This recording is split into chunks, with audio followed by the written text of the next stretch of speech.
All right, so today is the last day of 2021, and to commemorate that, I decided I would talk about my 10 favorite books that I read this year.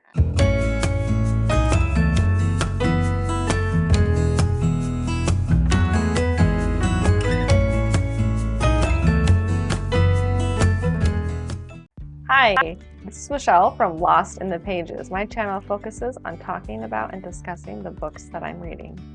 All right, so I read quite a few books in 2021, and as I was looking through the list of books that I read, I pulled out 10 of my favorite, or the ones that stood out to me the most. I'm going to talk about the 10. They're not necessarily going to be in order of which ones I liked more or the one I liked the most, because I had a hard time narrowing that down, but I'm going to go over my 10 favorite. All right, so number 10, the story that I'm going to talk about now is After You by Jojo Moyes. I'm pretty sure I'm pronouncing that wrong. But this story is the sequel to the book Me Before You, which is also a movie. And one weekend, as a family, we watched that movie and it reminded me how much I enjoyed that series. So I decided to read the sequel. And I really enjoyed it. If you liked the first movie and you're wondering, or the first book and movie, I should say, and you're wondering what happened to Louisa Clark after Will Trainor's death, spoiler alert, then this book is a great kind of ribbon or bow on that story so you know what happens to her. Okay, book number 9. So the book that I chose for this one is called The People We Meet on Vacation by Emily Henry. This is a romance novel, and it follows two people, two best friends, a male and a female, and kind of follows their friendship that eventually evolves into more than that. And I just really like this story. I have a lot of memories of listening to it as I was working around the house or shopping and laughing out loud to what the character said. And it's just a really feel-good, fun romance novel. Okay, number 8. The book that I chose for this one is The Dutch House by Anne Patchett. I listened to this one primarily in an audiobook format, and that was read by Tom Hanks, which I really enjoyed.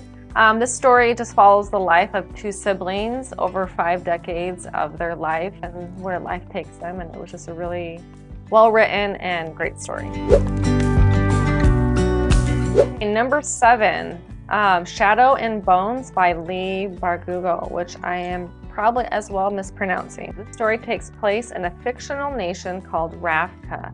This once great nation has been torn into two by what's called the Shadow Fold. An area of impenetrable darkness was crawling with monsters who feast on human flesh. Now its fate may rest on the shoulders of one lonely refugee, Alina Starko. The main character, Alina, has never been good at anything, but one day her regiment is attacked on the fold and her best friend is brutally injured. After this attack, Alina reveals a dormant power that has been stuck inside of her whole life, and it saves her friend's life. This power could be the key to setting her war-ravaged country free.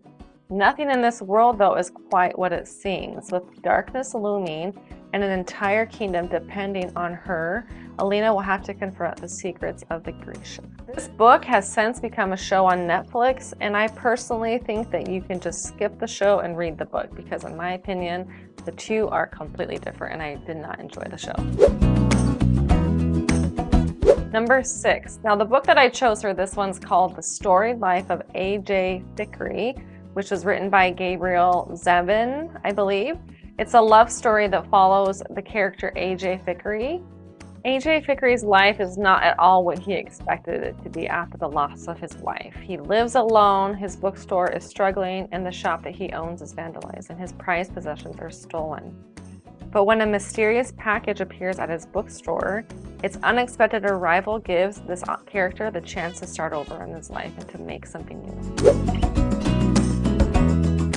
All right, number 5, In Order to Live by Yoon-mi Park. This is a biography story, so a true story of a woman who escaped North Korea. Now, this book stood out to me, I think, the most because my family and I used to live in South Korea for a number of years, and so felt like I just learned a lot more about what happened and what's currently happening in that region. So this story just had a little bit more of a personal meaning to me. The character in this story, she escapes North Korea without really meaning to, but trying to find a better future for her and her family. And it follows her harrowing story as she is in China and trying to find her way to freedom. This is a really hard book to read because it has lots of really sad and hard things, but I think everyone should add this to their list of must-read books. Okay, number 4, The Four Winds by Kristen Hanna. This is a historical fictional story and probably one of my favorite authors that I have read in a long time. I've read several of her stories, and this one is no different from her other ones. It's very well written. It follows the story of a woman named Eliza Wolcott, I believe is how you pronounce it. And it's set in the time of the Great Depression and the Dust Bowl following the Great Depression. And it follows her struggles as she tries to make ends meet and tries to provide for her family. She eventually, in the story, moves to California in hopes for a better future for her and her children, but is met with continual hardship. I love these kind of stories because it just shows the human spirit and how resilient it is and how we can overcome hard things. Okay, number 3, Anxious People by Frederick Backman.